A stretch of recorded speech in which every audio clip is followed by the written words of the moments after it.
22 heures sur Télé Djibouti, merci de nous rejoindre pour cette nouvelle édition. Voici les titres.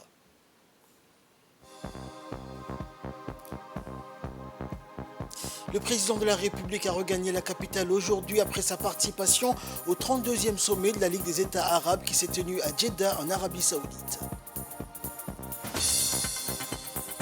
Et concernant le sport, lancement du championnat régional de football dans la région d'Ali Sabieh.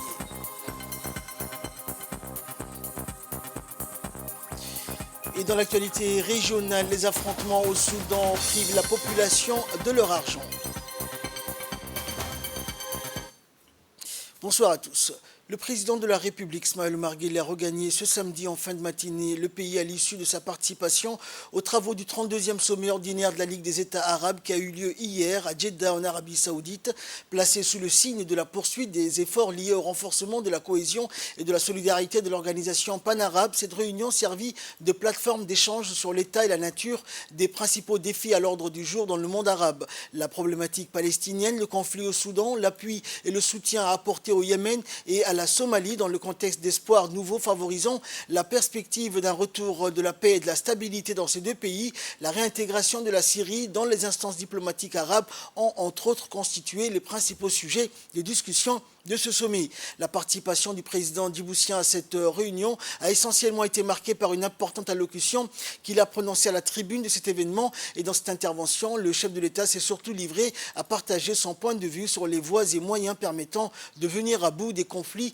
et différents politiques au sein des pays arabes. Il a mis à profit également cette allocution pour relayer sa foi en l'intérêt lié pour les pays arabes d'appréhender les transformations géostratégiques en cours dans le monde sous le signe de la cohésion, de la mutualisation des dispositions et d'une solidarité agissante. Et à l'issue du 32e sommet arabe qui s'est tenu hier donc à Jeddah en Arabie Saoudite, le ministre saoudien des Affaires étrangères, son Altesse le prince Faisal bin Farhan et le secrétaire général de la Ligue arabe, Ahmed Aboul Qait, ont tenu hier après-midi une conférence de presse conjointe au cours de laquelle ils sont revenus sur les résultats de ce sommet ordinaire. Regardez. La conférence de presse conjointe du ministre saoudien des Affaires étrangères et du secrétaire général de la Ligue des États arabes a été l'occasion pour les délégués de médias arabes et étrangers de poser de nombreuses questions aux deux responsables sur les décisions de ce sommet et les mécanismes pour le mettre en œuvre afin de réaliser les aspirations des peuples arabes dans différents domaines. À cet égard, le ministre saoudien des Affaires étrangères a noté que le 32e sommet arabe a discuté en profondeur des questions régionales et internationales le plus important concernant le monde arabe et qui affectent leurs intérêts communs. Le prince Faisal bin Farhan a attiré l'attention sur le fait que la déclaration finale du sommet appelée Déclaration de Jeddah a souligné l'importance de renforcer l'action commune pour contribuer à la mobilisation des énergies et des capacités des futurs des pays arabes basées sur la créativité et l'innovation en tenant compte de différents développements pour parvenir à une sécurité efficace et ainsi garantir la stabilité des pays arabes. Parmi les recommandations de ce 32e sommet, le ministre saoudien a déclaré que les dirigeants arabes ont affirmé leur soutien à la cause palestinienne et par la même occasion condamné avec la plus grande fermeté les pratiques israéliennes et les violations ciblant les Palestiniens dans leur vie, leurs biens et leur existence. Concernant la Syrie, le ministre saoudien des Affaires étrangères a exprimé l'espoir que le retour de Damas dans la Ligue arabe contribuerait à mettre fin à la crise touchant ce pays. Dans la crise du Soudan, le prince Faisal bin Farhan a confirmé l'initiative de son pays et des États-Unis pour une trêve humanitaire. Pour sa part, le secrétaire général de la Ligue arabe, Dr Ahmed Aboul Qait, a confirmé que ce sommet de Jeddah avait atteint son but. Il a également noté que la Syrie a besoin de l'aide des Arabes, en particulier après une absence de 12 ans. Le secrétaire général de la Ligue arabe a en outre expliqué que ce sommet ordinaire a également discuté des dossiers économiques et a pris des décisions importantes afin de soutenir le développement dans cette perspective. Il convient de noter que le 32e sommet arabe a conclu ses travaux à Jeddah, en Arabie Saoudite, en présence du roi, président et prince de plusieurs pays arabes, dont le président de la République, M. Ismaël Omar Guelleh, en adoptant les résolutions du sommet, les projets d'ordre du jour ainsi que la déclaration de Jeddah. Dans l'actualité également, dans le cadre d'un nouveau cycle de financement pour les 3 maladies prioritaires, à savoir le paludisme, le VIH-Sida et la tuberculose du Fonds mondial, la République de Djibouti, par l'entremise de la CCMI, va soumettre à la deuxième fenêtre à la date du 30 mai 2023. Pour ce faire, et en sa qualité d'instance de coordination nationale, la CCMI a initié un processus de concertation qui consiste à faire des consultations auprès des organisations de la société civile autour d'un dialogue qui se veut participatif et inclusif. Et à travers cet exercice de consultation, la CCMI a pu toucher les principales organisations de la société civile, l'OSC, ainsi que plusieurs catégories de la population vulnérable, telles que les personnes vivant avec le VIH, les prisonniers, les réfugiés, les migrants, la NPH et bien d'autres. Ainsi, toutes les doléances et les recommandations des communautés rencontrées ont été recueillies et seront fidèlement incorporées dans la demande de financement.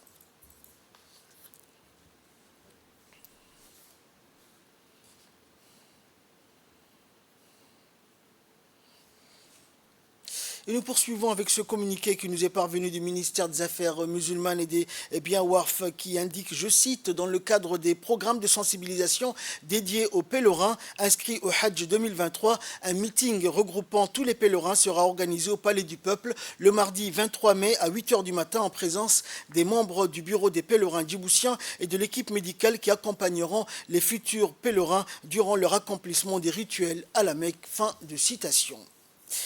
Après Tadjoura et Dikil, ce vendredi, donc c'était au tour de la région d'Ali Sabié de lancer son championnat régional. Pour l'occasion, les dirigeants de la Ligue avaient mis l'accent sur l'organisation. L'événement, qui a été grandiose, a été marqué par la présence de 3 membres du gouvernement, à savoir le ministre de l'Intérieur, celui de l'Éducation nationale et le ministre du Commerce et du Tourisme.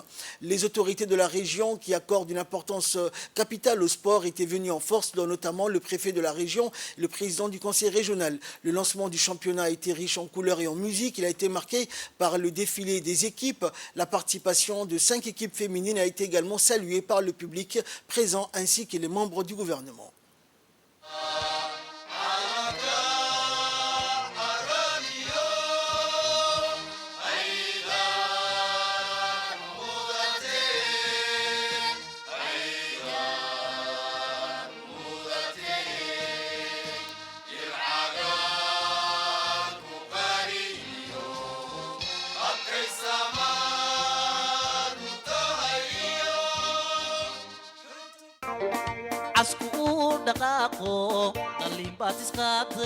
casku dhaqaaqo dhalinbaad isqaaday dhinaci la eegaba ubax dhowrsan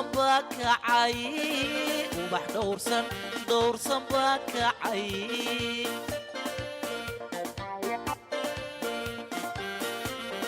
dhalintiyo isboortigu waa dhiirigelino dasha waxay ka dhowrtaa alwadoo dhataashiyo aqoonto dhimaaniyo ku imaada dheeliyo dhaqan xumo dhammaanteed dhalintiyo isboortigu waa dhiirigelino dasha waxay ka dhowrtaa balwadoo dhataashiyo aqoonto dhimaaniyo ku imaada dheeliyo dhaqan xumo dhammaanteed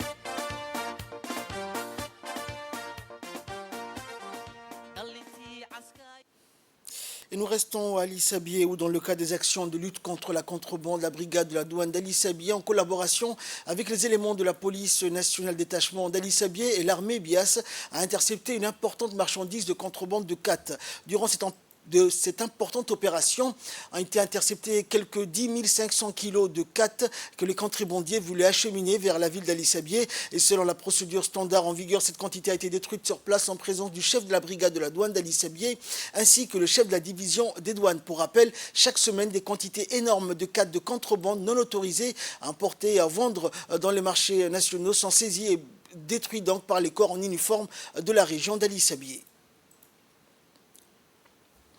Dans le cadre des activités sportives, la direction générale de Djibouti Télécom, en étroite collaboration avec le secrétariat d'État au sport, a organisé mercredi dernier la finale du tournoi interdirection au stade Gouled, cette deuxième édition du tournoi interdirection qui a coïncidé cette année avec la célébration de la journée internationale des télécommunications qui est célébrée partout dans le monde. Cet événement sportif donc de grande ampleur a vu la participation du directeur général de la société Djibouti Télécom, du directeur général de l'ANPS et représentant du secrétariat d'État au sport et la directrice du Stade Gouled, ainsi qu'un parterre de hauts cadres de Djibouti Télécom. Cette finale qui a opposé l'équipe de la direction ressources humaines contre l'équipe support clientèle. Par ailleurs, il faut noter l'ambiance fervente des employés de l'opérateur national par l'assistance venus supporter ou encourager leurs équipes respectives. Et l'objectif de cette rencontre étant de faire vivre les valeurs véhiculées par le sport que sont le partage, l'amitié et la fraternité et la cohésion sociale entre le personnel appartenant à la même société.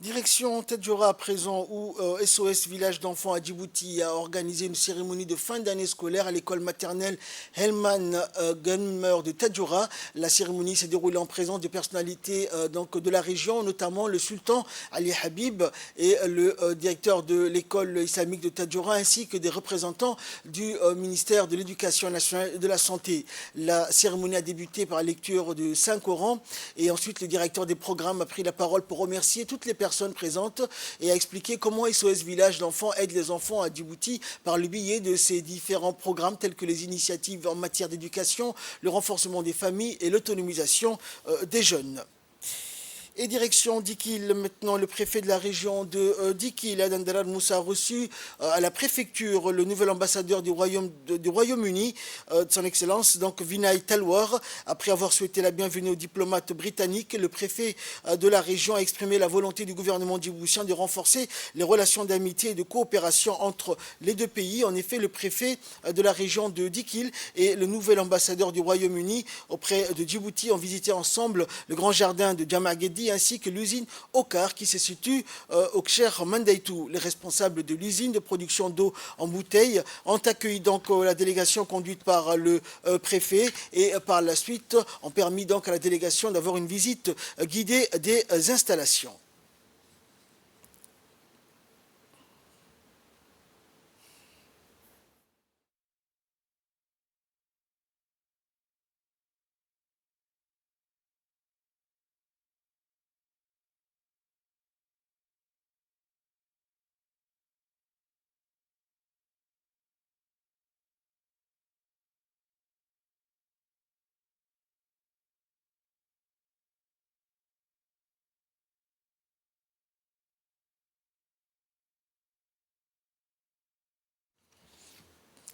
Et nous restons à Dikil où le président du conseil régional de la région de Dikil, Mahad Hussein Ahmed, a présidé une réunion qui s'inscrit dans le cadre des préparatifs de la semaine de l'unité dans la salle de réunion du conseil régional. À Dikil, les initiateurs du festival de l'unité nationale intitulé Festi Unité s'activent donc pour les préparatifs du rendez-vous régional qui doit se tenir du 21 au 26 mai prochain. Cette manifestation est placée sous le patronage du conseil régional en collaboration avec la préfecture du Dikil sous le thème promouvoir les richesses culturelle régionale ainsi que nationale. Cette réunion, donc, concernant les préparatifs de cette journée, a vu la participation de l'ensemble des associations et acteurs leaders de la région de Dikil. Une délégation conduite par le président du conseil régional d'Obok, Mohamed Hamad Ismail, et le préfet adjoint Mohamed Awada a accueilli donc l'ambassadeur du Japon à Djibouti et a procédé par la suite à l'inauguration de 3 citernes enterrées de 100 mètres cubes d'eau construites dans les 3 localités de la région d'Obok. Et ce projet a été financé par l'ambassade du Japon à hauteur de 15 millions de nos francs. Et la délégation a été accueillie donc sur place par le président de l'association, les notaires potable des différents secteurs concernés. Ce projet a pour but de promouvoir l'accès à l'eau potable et l'amélioration de l'hygiène et la conservation d'eau. Ce projet va également soulager l'impact du manque d'eau et améliorer les conditions de vie des communautés bénéficiaires.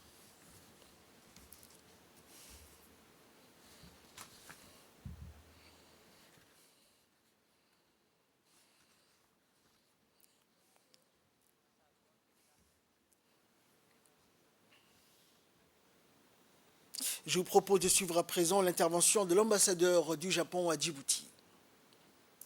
De pouvoir participer à cette cérémonie d'inauguration pour le projet de construction des citernes enterrées à Medeho, dans la région d'Obok. À travers ce projet financé par l'ambassade du Japon, les 3 citernes enterrées sont construites et des dabas. Et ce projet a pour but de faciliter l'accès à l'eau potable, l'amélioration de l'hygiène et la conservation de l'eau. Aujourd'hui, la sécheresse devient de plus en plus grave, touchant ainsi la vie des populations à plusieurs niveaux. Chaque jour, les bétails meurent dans le soif et les gens tombent malades à cause du manque d'eau potable et de la crise alimentaire. Les femmes et les enfants parcourent quotidiennement. Et de son côté, le président du conseil régional de la région d'Obok, Mohamed Hamad, a remercié l'ambassade du Japon à Djibouti pour le soutien apporté aux communautés rurales. Que nous sommes fiers de vous accueillir ici à Medeho. Et je voudrais donc au nom de la communauté d'Obok, au nom de la communauté de Medeho, dans son ensemble, on a également de l'association, donc dire un grand merci à l'ambassade du Japon pour vraiment le financement de cet important projet. C'est une localité qui a un très bon climat, mais c'est une localité qui a un problème d'eau. Aujourd'hui, c'est des citernes enterrées qui ont été construites sur votre financement, donc ça répond vraiment donc, aux besoins de la communauté. Donc c'est un projet qu'il faut encore accentuer. Aujourd'hui, vous avez vu avec nous donc, l'état des pistes. Donc, vous avez vu avec nous également donc, les climats agréables dans des Medeho. Et nous comptons également sur votre plaidoyer, sur votre diplomatie pour que d'autres ouvrages qui sont plus importants donc, soient réalisés à Medeho. Et la priorité de la communauté, nous en tant que conseil régional, avec la partie gouvernementale, on va s'occuper de dégager la piste. Mais vraiment, j'ai mis fait donc l'avocat de la population de Medeho pour que vous nous appuyiez donc, à mettre en place les projets de forage, donc surtout avec la JICA. Donc encore une fois, un grand merci aux efforts que vous faites et surtout donc, on est content de votre présence aujourd'hui donc, parmi nous ici à Medeho. Donc un grand merci. Sport pour clore l'actualité nationale. Donc l'équipe Barré Football Club de la garde républicaine participe à la Coupe du Monde U13 et pour la 3e année consécutive, les jeunes footballeurs U13 de l'Académie de la garde républicaine ont débuté le tournoi international des académies de football qui se déroule en France. Ce tournoi regroupe des jeunes footballeurs de moins de 13 ans issus des académies du football du monde entier. L'Académie Barré Football Club de la garde républicaine a remporté donc ses premiers matchs sur un score de 2-0 contre l'Académie USM Saran. Et lors de cette rencontre, les jeunes footballeurs U13 de l'Académie Barré Football ont démontré donc une présentation footballistique en infligeant 2 buts à l'équipe adverse. Rappelant que l'équipe U13 de l'Académie Barré Football Club de la garde républicaine a démontré lors de ses dernières participations des belles prestations footballistiques qui ont marqué les esprits des organisateurs.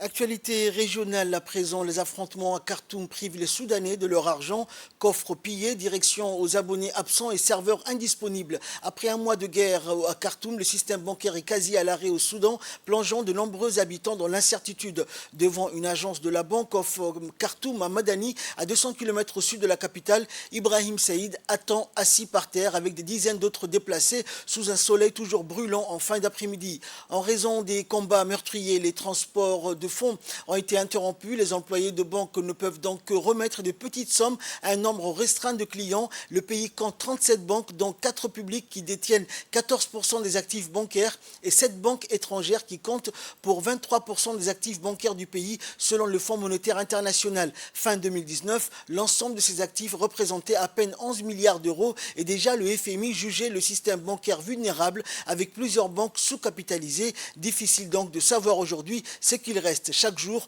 de nouvelles images diffusées sur les réseaux sociaux montrent des banques saccagées et des coffres-forts vidés par des combattants. Fin de cette édition. Merci de nous avoir suivis. Excellente soirée sur Télé Djibouti.